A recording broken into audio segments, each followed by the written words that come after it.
Tapi ketika kita berbicara tentang elektoral Pak Andi Sudirman dengan Pak Ibu Fatma, agak sulit digeser dalam kurun waktu 1-2 bulan ini ketika lawan-lawannya hanya fokus di partai. Pilgub kali ini sosok seorang Andi Amran Sulaiman selaku mentor dari Andi Sudirman kakaknya, adik kakak ini bisa menentukan arah politik di Sulsel. Misalnya Andi Amran Sulaiman ini bisa memastikan bahwa saya ingin head to head.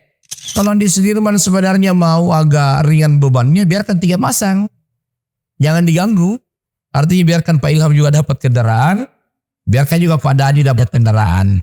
Bahkan kalau bisa 4, biarkan aja. Pak Andi dan kalau Andi Sudirman Sulaiman Bu Fatma tidak mau, terlalu repot. Kalau punya kemampuan modal, kos politik yang memadai cukup, memang harusnya begitu.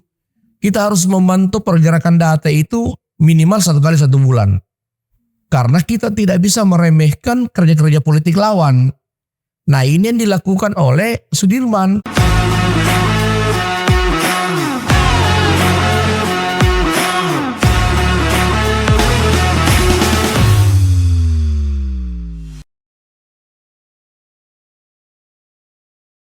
Sahabat UKI, saya Anita Amir. Kita berjumpa dalam podcast Kecatatan Jurnalis Supriyansah. Kali ini kita menghadirkan tamu, seorang peneliti, seorang periset dari lembaga survei.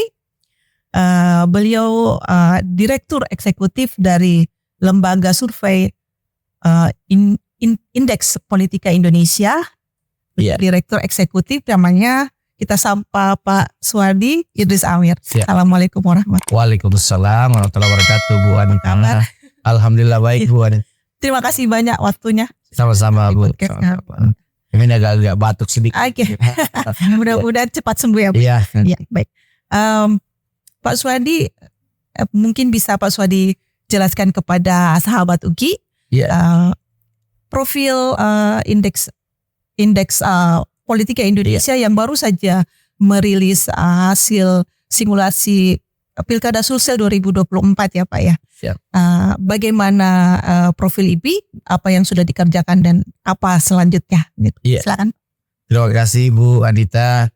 Bismillahirrahmanirrahim. Assalamualaikum warahmatullahi wabarakatuh untuk seluruh pemirsa sahabat UKI dimanapun Anda berada. Saya alhamdulillah kembali diundang, ini yang ketiga kalinya kali ya, kalau tidak salah. Sebelumnya dengan Pak Dr. Supa. Alhamdulillah saya Suwardi Idris Amir, Direktur Eksekutif PT Indeks Politika Indonesia, PTIP. Lebih sering dipanggil PTIP. Yes. PTIP ini alhamdulillah berdiri itu sudah sebenarnya dari 2007. Cuma memang PTIP ini betul-betul eksis itu secara mandiri itu di 2010. Karena pada saat PTIP ini saya dirikan 2007, saya masih aktif di lembaga-lembaga Jakarta. Jadi betul-betul ini mandiri di 2010. Ya alhamdulillah selama 2010 kita sudah aktif di beberapa provinsi. Mulai dari Sulsel itu sendiri, Sulbar, Sultra, Sultan dan Maluku. Alhamdulillah kita sejak 2010 itu banyak berkecimpung di provinsi-provinsi ini atau kawasan Indonesia Timur pada umumnya. Kita memang surveinya tetap soal pilkada Pak? Iya, konsentrasinya itu pilkada seperti itu. Walaupun juga kita ini banyak menangani juga survei-survei kebijakan publik, tapi lebih banyak menangani survei-survei politik. Karena kan background PTIP sendiri itu adalah konsultan politik. Ini perlu dipahami publik ini Bu Anita. Lembaga survei belum tentu konsultan politik. Itu. Tetapi konsultan politik sudah pasti lembaga survei. Karena orang paham tentang riset belum tentu paham tentang konsultan politik. Tetapi ketika orang paham tentang konsultan politik sudah pasti paham tentang riset. Nah itu pembukanya barangkali Bu Anita. Baik, oke. Kemarin PTIP baru saja merilis hasil survei ya, simulasi Pilkada Sulawesi Selatan 2024. Iya benar. Dirilis kemarin itu survei Anda itu mengunggulkan ya, hasilnya mengunggulkan pasangan Andi Sudirman Sulaiman dan Fatmawati Rusdi. itu bila dengan nilai yang cukup signifikan ya 56,5% Iya. bila 2 kandidat. Iya. Lalu ada juga yang 3 kandidat. Benar. Yang melibatkan di situ 2 pasangan lain yaitu Pak Ilham Arif Sirajudin dengan Pak Andi Iwan Darmonaras, ada juga di Iya. Termasuk Pak Dani Pomanto ya Pak. Iya. Dan itu nilainya tetap lebih mengunggulkan Andi Sudirman Sulaiman dengan poin 47 sekian persen. Iya. Bisa Bapak jelaskan? Iya. Terima kasih. Jadi pemirsa, kemarin kurang lebih 2 hari yang lalu ya kali ya kita melakukan press release. Kalau tidak salah di KDUKI sini. Jadi kita melakukan press release terkait hasil riset terbaru kita di PTIP ini dalam kurun waktu 40 hari ini kan 2 kali. Oh, sudah 2 kali melakukan survei? Iya, dan 23 hari yang lalu juga kita sudah merilis survei sebelumnya kan. Dan ternyata survei yang kita lakukan 2 hari yang lalu yang baru kita rilis tidak berbeda jauh dengan survei sebelumnya. Tetap konsisten Andi Sudirman ini masih figur yang teratas seperti itu. Nah, ini saya jelaskan bahwa kemarin kan Andi Sudirman Sulaiman ini kan sudah mengerucut ya bahwa dia sudah deklarasi akan berpasangan dengan Ibu Fatma. Jadi memang dia sudah jelas pasangannya. Tetapi figur yang lain kayak Ramdan Pomanto, Pak Ilham Arif Sirajudin dan juga Andi Iwan Darmonaras itu kan masih kita raba-raba. Memang dia ingin maju kah atau ingin berpasangan dengan siapa. Tetapi bayangan-bayangan bahwa figur-figur mana yang akan dia gandeng itu sudah mulai terlihat. Nah, seperti misalnya Pak Ramdan Pomanto kelihatannya lebih cenderung mengejar Ibu Indah Putri Indriani. Kemudian Ilham Arif Sirajudin juga mengejar Adnan Puricita atau Andi Bausawa Mapanyuki atau Andi Muhammad Bausawa Mapanyuki. Nah, Iwan Aras sendiri mengejar Adnan Puricita. Nah, seperti itu. Nah, untuk itu kita buat simulasi. Ada simulasi 4 tokoh, 3, kemudian head to head. Seperti itu. Nah, seperti yang kita sampaikan awal tadi, memang kalau simulasi 4 pasangan itu Andi Sudirman itu masih teratas. Kalau dengan Bu Fatma dia masih bermain di angka 37 sampai 39. Itu ketika 4 pasangan atau 4 figur yang maju. Nah, kalau kita perkecil lagi, kalau misalnya harus 3 pasang, baik itu melibatkan Pak Ramdan Pomanto, Pak Ilham Arif Sirajudin, memang rata-rata Pak Andi Sudirman itu bermain di angka 46 sampai 49. Nah, angkanya kan simulasi itu kan kita bolak-balik ya. Saya kalau margin errornya? Kalau margin of errornya survei kita 3,8. Iya, 3,8%. Nah, kalau kita perkecil lagi, kalau seandainya misalnya Pak Andi Sudirman head to head dengan Pak Ramdan Pomanto, maka beliau berada di angka 56, Ramdan Pomanto 25 misalnya kan. Ya. Kalau dia head to head dengan Pak Ilham Arif Sirajudin, Pak Andi Sudirman Fatma 54, Ilham 27 kan, misalnya kurang lebih seperti itu. Kemudian kalau dia head to head dengan Iwan Aras, dia 59, Andi Sudirman, Iwan Aras kurang lebih 19%. Nah, seperti itu artinya kalau seandainya Pilgub ini berjalan dengan head to head, maka semua survei dengan siapapun dilawankan atau dilawan oleh Andi Sudirman, dia tetap di atas 50%. Tetapi saya garis bawahi bahwa ini adalah data sementara. Artinya kita masih menunggu dan masih melihat seperti apa gerakan-gerakan lawan-lawan beliau. Apakah benar nama-nama seperti Andi Iwan Darmonaras itu serius ingin maju atau tidak? Ya. Nah, ini yang publik sebenarnya tunggu. Ya. Sejauh ini memang ada 2 figur yang dianggap serius. Ya. Yaitu Pak Ramdan Pomanto, Pak Wali Kota saat ini, dan mantan Wali Kota Pak Ilham Arif Sirajudin. Cuma memang publik masih menunggu dia ingin menggunakan kendaraan mana, partai apa, dan siapa pasangannya, seperti itu. Nah, seperti itu. Jadi publik juga menunggu apakah Andi Sudirman Sulaiman ini dengan Ibu Fatma hanya mengandalkan Partai Nasdem, Ya. nah dengan Partai PAN, ya kan, atau masih menambah partai. Ya.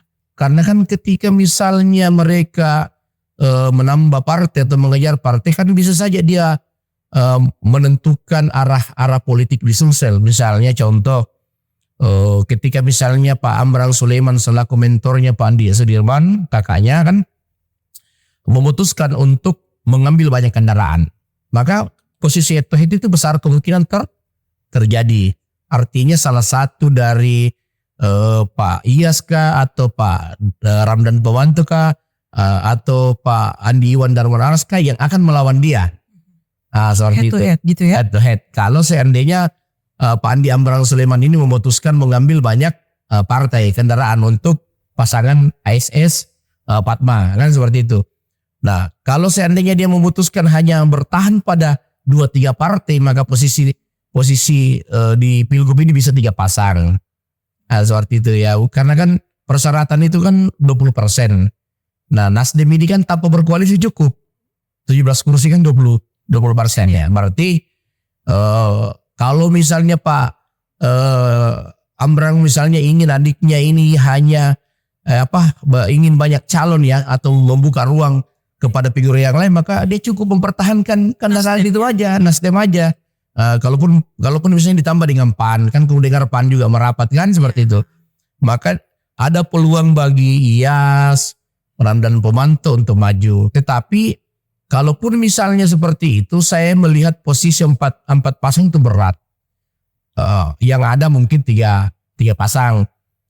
Kalau misalnya Andi Iwan Darmono Aras maju atau betul-betul maju, maka mungkin salah satu dari Pak Iyas atau Pak Ramdan Pomanto itu tidak dapat kendaraannya. Nah, seperti itu.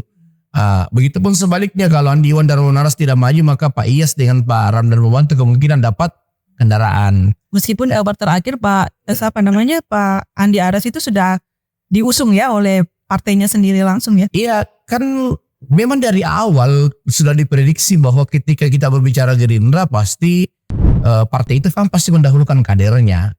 Andi Iwan Darmono Aras ini kan kader, ketua berprestasi ya kan seperti itu.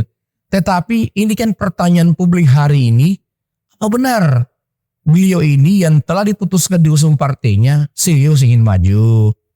Karena sampai hari ini hanya sebatas kabar bahwa dia diusung partainya, direkomendasikan partainya. Tidak ada pergerakan. Tidak ada pergerakan yang real. Sementara indikator orang ingin maju atau serius ingin maju itu kan minimal sudah ada penyebaran atribut. Ya kan, karena Andi Iwan Darmono Aras ini kan tingkat popularitasnya juga kan masih tergolong rendah. Dia lebih banyak dikenal itu di 1 dapil saja dari 3 dapil di Sulawesi Selatan. Hanya di dapil 2 karena dia sudah 3 periode terpilih menjadi anggota DPR RI. Nah, sementara kan persyaratannya untuk bisa menang itu kan harus populer di sebuah kabupaten kota. Nah, saya potong sedikit ya. Karena yang tadi sudah disebut harus populer di berapa kota. Survei Anda ini sudah mencakup berapa kabupaten? Kalau survei Pilgub itu 24 kabupaten.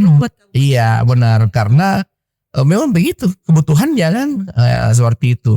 Ketika kita melakukan survei pilkada gubernur, maka 24 kabupaten kota itu penyebaran sampainya sampai ke 24 kabupaten kota. Kalau berbicara lama dan durasi itu kan tergantung kebutuhan sebenarnya. Kalau misalnya kan kita ingin mempercepat, maka penelitian diperbanyak. Jadi sebenarnya persoalan cepat dan lamanya itu riset tergantung lembaga itu sendiri menurunkan, kan bisa dihitung. Misalnya kalau kita turunkan 50 orang peneliti, maka mungkin 3 hari selesai. Kalau kita turunkan 70 mungkin 2 hari selesai. Begitu. Jadi tergantung kita aja dari lembaganya itu sendiri mau cepat selesai kah, mau agak lambat, seperti itu. Sesuai dengan kondisi seperti itu. Dan kebutuhan. Iya, kebutuhan. Terus ini kan survei Anda yang ke berapa kali Pak untuk yang di Pilkada Sulsel ini? Kalau yang kami rilis ini kan ini yang kedua kalinya kami merilis. Tapi kalau survei di Pilgub ini kita sudah 4 kali melakukan survei di Pilgub. Kalau secara menyeluruh ya, tapi kan yang pertama dan kedua itu kita tidak rilis kan. Nah, nanti kita rilis itu yang 23 hari yang lalu, 25 hari yang lalu kan. Kemudian yang kemarin juga baru kita rilis. Nah, kenapa? Karena kita itu kan di lembaga survei, walaupun kita bersifat independen, tetapi kan memang harus diakui bahwa setiap kita turun melakukan survei kan ada pemesan. Apakah itu partai politik atau bakal calon gubernur, ya kandidat atau pengusaha yang ingin mengetahui kondisi perpolitikan. Jadi ini saya mau sampaikan ke sahabat Luki bahwa yang memesan survei biasanya di lembaga survei itu ya itu tadi pengusaha yang ingin tahu siapa calon yang kuat, mungkin karena dia ingin berkontribusi di calon kan begitu. Kemudian partai politik dan ketiga itu kandidat itu sendiri seperti itu. Nah ketika misalnya ada yang memesan dan minta dirilis, ya kita rilis. Tetapi kami berani menggaransi bahwa kami tidak akan mungkin mau merubah hasil. Misalnya kalau temuannya kita segitu ya kita publikasi. Itu memang sering menjadi suara sumbang. Iya, lembaga survei ya. Itu seolah-olah kayak kita dipesan. Menunjukkan data untuk menaik. Iya, salah satu pesan. Artinya memang ada yang memesan survei di kita. Karena kan tidak mungkin kita mau turun melakukan riset kalau tidak ada cost kan seperti cost politik, cost survei. Tetapi bukan berarti kan kalau misalnya si A memesan survei di kita kemudian kita mengangkat dia punya elektoral, tidak. Kami tidak mau menjual integritas kami seperti itu. Jadi gini, ada semacam pendapat bahwa saya sendiri jadi bertanya, apakah memang lembaga survei itu bisa mempengaruhi pemilih untuk memilih seorang kandidat tertentu atau hanya untuk maksudnya mengganggu pemilih ya termasuk, atau hanya untuk sekedar memenuhi kebutuhan dari kandidat untuk melakukan pembenahan atau melakukan gerakan-gerakan yang sesuai hasil survei. Sebenarnya kan kebutuhan survei itu terletak pada kebutuhan kandidat itu sendiri atau siapapun yang memesan ya, apakah itu partai politik. Karena kan seyogianya kan di partai politik ataupun figur ingin mengetahui kelemahannya dan kekuatannya. Jadi fungsi survei itu kan sebenarnya fungsi utamanya adalah kita ingin mengetahui seperti apa kekuatan kita, seperti apa kelemahan kita, seperti apa kekuatan lawan, seperti apa kelemahan lawan. Kemudian kita ingin mengetahui seperti apa isu-isu yang berkembang di setiap kabupaten atau di masyarakat. Untuk kita jadikan sebagai olahan data kita dalam mengelola program visi misi. Nah misalnya begitu, jangan sampai misalnya di Kabupaten Takalar ini yang diinginkan masyarakat di sana itu adalah pertanian, kemudian kita menyumbang yang lain. Nah, itu kan seperti itu. Atau kita membuat program yang lain. Nah, sementara kan tidak sesuai kebutuhan masyarakat. Tidak sesuai kebutuhannya. Nah itu ya salah satu kebutuhan riset bagi calon atau partai politik seperti itu. Ya tapi yang paling utama adalah dia ingin tahu yang mana figur ini yang mendapatkan respon dari publik yang bagus. Misalnya mendapatkan pilihan elektoral bagus dari publik. Nah itu yang paling utama dari riset itu sendiri. Misalnya kan kita ingin tahu dari sekian nama yang ingin maju, siapa yang berpotensi menjadi lawan kuat kita, siapa yang agak lemah, kan seperti itu. Nah itu kan ada kaitannya dengan strategi politiknya setiap partai politik atau kandidat itu sendiri, seperti itu ya. Pak, kembali ke hasil simulasi kemarin survei Anda itu, ada berapa tokoh yang mencuat yang menjadi perhatian para masyarakat pemilih? Kemarin kita kasih mengerucut ke 10 nama. Oke. Karena kan sebelumnya itu kita sempat mensurvei sampai 20 nama. Tapi kan dari perjalanannya kita lihat kita semakin mempersempit karena memang yang serius itu kan yang diperkirakan 10 nama ini yang ada potensi muncul kan. Seperti itu misalnya kan Andi Sudirman sendiri, Fatmawati Rusdi. Sebelumnya itu bukan Fatma yang kita survei tapi Rusdi Masih suaminya. Oke. Tapi karena setelah dia resmi berpasangan dengan Sudirman, Rusdi Masihnya kita hilangkan. Tapi Fatmawatinya yang kita masukkan karena ternyata dia yang serius. Kemudian ada Adnan Puricita, Ilham Arif, Sirajuddin, Ramdan pembantu, Indah Putri, Riana Topan, Pak Topan, Pawe, Andi Iwan, sudah Andi Iwan ya, Andi Muhammad Boksawa, Mapanyuki, siapa lagi ya? Ini Matullah, Ketua Partai Demokrat, seperti itu. Ya itu yang kita anggap memang ada keinginan maju. Apakah itu sebagai posisi 01 atau sebagai posisi 02. Nah di antara nama-nama itu kan yang menurut kita mengerucut yang berpotensi menjadi 01 itu hanya 4 figur. Andi Sudirman, Ilham Harif Sirajuddin, Ramdan Pomanto, dan Andi Iwan dan Puan Aras. Selebihnya itu mengerucut sebagai potensi calon wakil seperti itu. Seperti Adnan Puricita juga. Walaupun sebenarnya survei Adnan itu bagus, lebih tinggi dari Ramdan Pomanto, tapi Sebagai 01. Tapi dia lebih cenderung ditempatkan pada posisi bakal calon wakil. Karena mungkin situasi politik bagi Adnan tidak memungkinkan untuk bisa bersaing di posisi 01. 01. Meskipun nilainya bagus. Ada ya, karena kan politik itu kan bukan hanya sekedar survei bagus, tetapi juga kekuatan yang lain, kemampuan misalnya dia mendapatkan partai politik, mempersiapkan kos politik, seperti itu. Jadi ada banyak faktor yang harus disiapkan kalau orang bertarung. Tetapi salah satu indikator utama dalam menentukan kebijakan politik yang paling strategis adalah survei, maksudnya elektoral yang tinggi, survei yang tinggi kan. Kalau survei kita tinggi itu kecenderungan partai ke kita itu sangat besar. Kalau survei kita tinggi, kecenderungan pemodal itu ke kita cukup besar. Kalau kalau survei kita tinggi, maka orang-orang akan menawarkan diri menjadi tim sukses kepada kita, seperti itu. Pak Swadi, selain pasangan Pak Andi Sudirman dan Fatmawati, ya mana lagi pasangan yang kelihatan menonjol atau figur yang menonjol yang kelihatan mereka sudah melakukan kegiatan untuk keinginan untuk maju di 01 ini? Ya kan kalau yang paling serius ya setelah Sudirman itu Ramdan Pomanto dengan Indah Putri. Yang paling serius. Tapi kalau berbicara tentang pesaing, yang menurut kajian survei kita, hasil survei kita, Ilham ketika berpasangan dengan Adnan itu pesaing utama. Itu yang paling kuat. Berpotensi menjadi lawan kuatnya Andi Sudirman, Fatmawati. Ketika Ilham Harif Sirajuddin berpasangan dengan Adnan Puricita. Nah, tetapi ketika Ilham tidak berpasangan dengan Adnan Puricita, surveinya rendah, maksudnya agak menurun. Jadi memang Adnan ini calon wakil yang kuat. Seperti itu. Nah, Ramdan Pomanto juga ketika berpasangan dengan Adnan ada kedikan. Berarti Adnan memang mempengaruhi kalau posisi 02 ya kan. Tetapi Indah Putri Indriani juga ini bagus karena trennya juga bagus. Bahkan lebih bagus dari Ramdan Pomanto itu sendiri surveinya. Seperti itu. Nah, jadi seperti itu. Kalau berbicara tentang hasil survei ya sama pesaing, tetapi yang paling serius untuk mengejar partai di Pak Dhani dengan Pak Iyas. Nah seperti itu. Nah yang menarik ini karena ada 2 partai besar yang harusnya menjadi corong utama untuk menciptakan pesaing bagi Andi Sudirman, yaitu Golkar itu sendiri dengan Gerindra kan. Golkar dengan Pak Topan Pawe sampai hari ini belum bersikap. Padahal rekomendasi Golkar kan ke dia. Ya. Makanya publik juga menunggu apakah Pak Topan Pawe ini mau maju atau tidak. Kemudian Iwan Aras itu sendiri sebagai ketua Gerindra.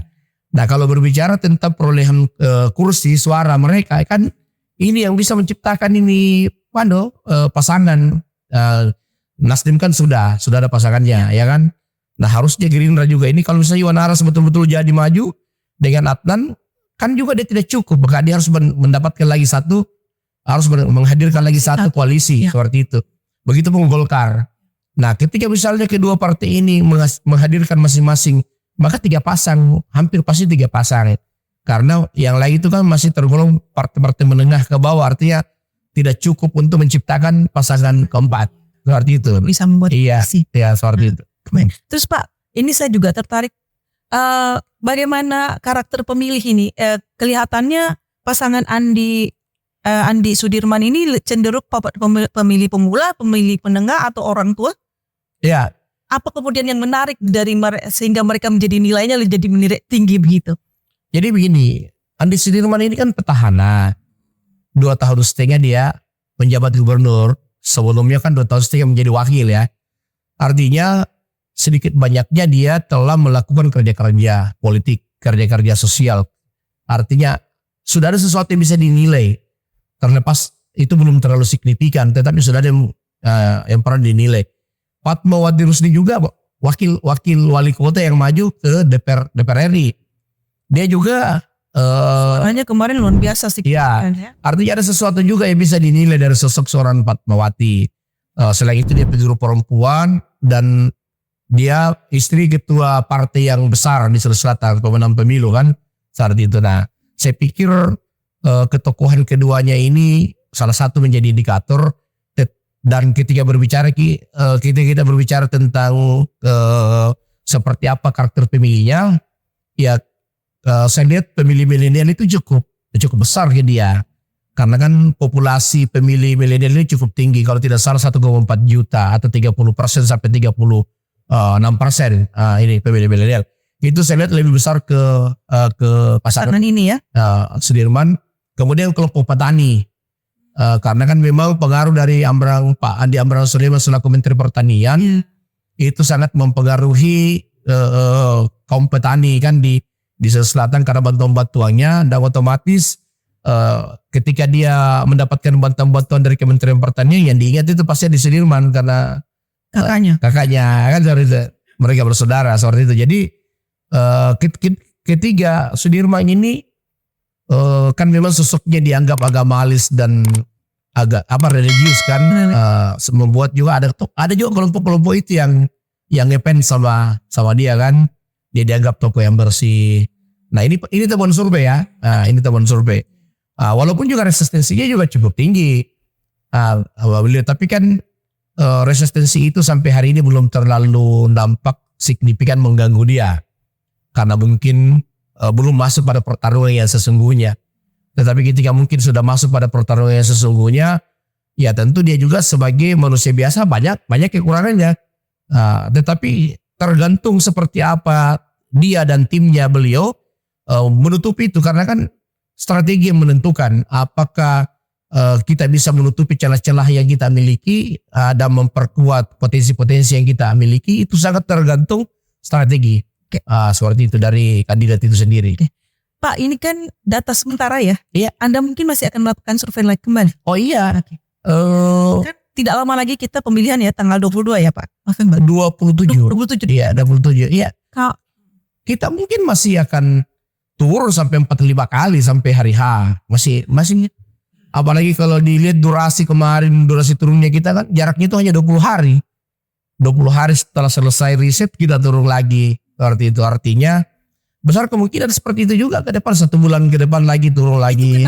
Kenapa harus sampai seperti itu untuk apa Pak? Berarti masih akan selalu ada pergerakan setiap saat ya Pak? Iya, karena kan begini. Prediksinya seperti apa? Kita memang kalau punya kemampuan modal, kos politik yang memadai cukup, memang harusnya begitu. Kita harus memantau pergerakan data itu minimal 1 kali 1 bulan. Karena kita tidak bisa meremehkan kerja-kerja politik lawan.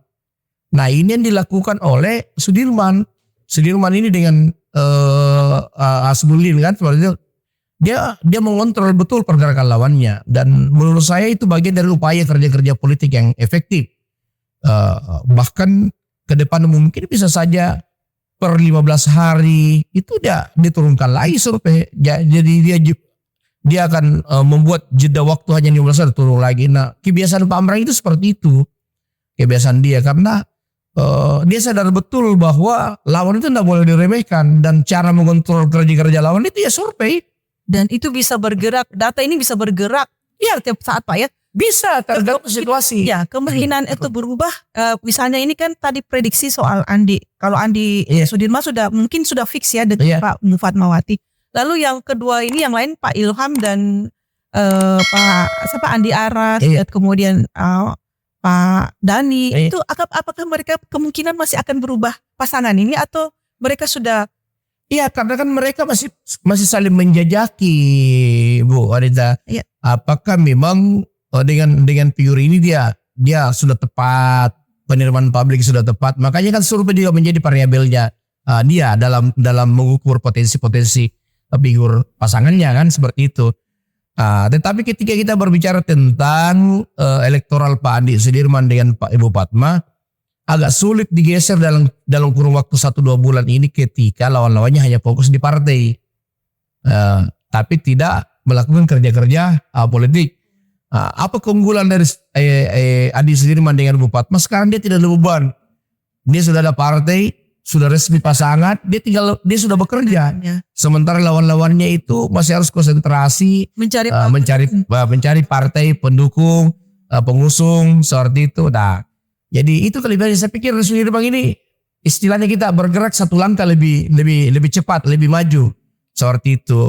Dan ini yang membuat surveinya bagus karena dia bergerak duluan seperti itu. Apalagi kan dia mantan petahana kan, seperti itu, mantan gubernur seperti itu. Kemudian Pak,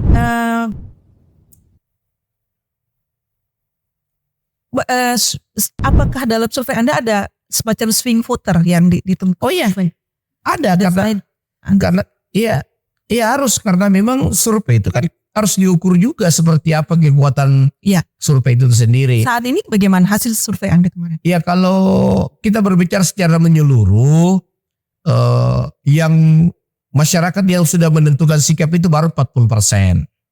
Kalau berbicara secara menyeluruh ya, masih ada 60% yang belum menentukan sikap.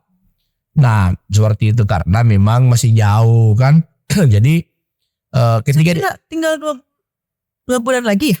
3 bulan? Masih ada 5 bulan. Masih di Iya, masih hampir 6 bulan. Iya, seperti itu. Jadi masyarakat itu baru mungkin memperkuat pilihannya ketika sudah ada pasangan resmi yang ditetapkan KPU. Nah, ini kan nanti di bulan 20 Agustus ya Pak, ada pendaftaran ya. Dia 22 Agustus ini pendaftaran, penetapan pasangan calon itu di awal September. Jadi memang masyarakat masih meraba-raba seperti itu. Nah, sehingga ketika berbicara tentang swing voters, undecided voters itu masih tergolong tinggi. Tetapi keunggulan dari Andi Sudirman Fatmawati Rusdi, dia sudah memiliki modal elektoral, terlepas apakah itu masih ada swing voter yang kuat di situ atau data yang bisa berubah kan. Tetapi dia sudah punya dasar dengan sudah mendapatkan dukungan lebih dari 50% pemilih. Tinggal bagaimana dia memperkuat itu. Jadi dia tinggal memetakan yang memilih saya 50% ini di mana saja. Saya harus memperlakukan seperti apa untuk dia tidak pergi lagi, tidak meninggalkan saya lagi, dan tetap memilih saya. Seperti itu. Itu keunggulannya dia sendiri, man. Sementara lawan-lawannya itu, apakah itu strong voters atau pemilih tetap atau pemilih mengambang, itu masih dia harus cari. Masih harus ditingkatkan seperti itu. Nah, itu kelebihan dari Sudirman. Sekali lagi dia selangkah lebih maju dibanding lawan-lawannya itu. Apalagi dia mengambil partai yang genap 20% sesuai persyaratan, membuat langkah-langkahnya lebih efektif seperti itu dengan adanya Nasdem di belakang dia seperti itu. Kalau misalnya bertambah partai memang mempengaruhi jumlah kandidat ya Pak? Iya, kalau bertambah partai kan berarti mengurangi kan jumlah kandidat. Seperti itu. Nah, saya biasa mengatakan begini, di Pilgub kali ini sosok seorang Andi Amran Sulaiman selaku mentor dari Andi Sudirman kakaknya, adik kakak ini bisa menentukan arah politik di Sumsel. Misalnya Andi Amran Sulaiman ini bisa memastikan bahwa saya ingin head to head. Kalau saya ingin head to head berarti saya ambil banyak partai, ya kan? Saya ingin 3 pasang, berarti saya ambil cukup sekian partai. Biar kayak ini ke Pak Ilham separuh, biar kayak ini ke Pak Dhani separuh. Bahkan dia bisa menentukan melawan kotak kosong. Pak Swadi, menurut Anda idealnya ini pasangan idealnya dalam pertarungan ya dalam pilkada ini berapa pasang untuk di Sulawesi Selatan? Sebenarnya kalau saya secara pribadi ini mungkin bersifat masukan ya atau pendapat saya. Kalau Andi Sudirman sebenarnya mau agak ringan bebannya, biarkan 3 pasang. Jangan diganggu. Artinya biarkan Pak Ilham juga dapat kendaraan, biarkan juga Pak Dhani dapat kendaraan. Bahkan kalau bisa 4, biarkan aja. Pak Andi dan kalau Andi Sudirman Sulaiman Bu Fatma tidak mau, terlalu repot. Karena kan semakin banyak calon, semakin sedikit target. Misalnya kalau banyak calon, anggaplah 3 calon ya. Kalau 3 calon itu kita dapat 45% itu sudah pasti menang. Sudah sulit dikejar. Jangan 45, 40 saja itu sudah sulit dikejar. Kalau hanya 3 pasang. Tapi kalau head to head kan syaratnya harus di atas 50. Plus 1. Ya plus 1 kan seperti itu dah. Sebagai posisi petahana, saya melihat lebih menguntungkan bagi Pak Andi Sudirman ketika 3 pasang. Bahkan kalau bisa 4 pasang, tapi rasa-rasanya sih menurut analisa saya berat 4 pasang ya, mungkin 3 pasang. Karena itu tadi ya, saya ulangi lagi, kalau Pak Iya maju kemungkinan salah satu dari Pak Iyas, Pak Dhani ada yang maju ada yang gugur. Kalau Pak Iya mundur maka kedua-duanya berpotensi maju seperti itu. Walaupun sebenarnya saya melihat Pak Dhani dengan Pak Iyas itu semangatnya adalah head to head. Dia merasa bahwa lebih bagus head to head dengan Pak Andi Sudirman. Semangatnya saya lihat ke sana ya. Tetapi kan semangat itu kan harus didukung kemampuan untuk meyakinkan partai politik.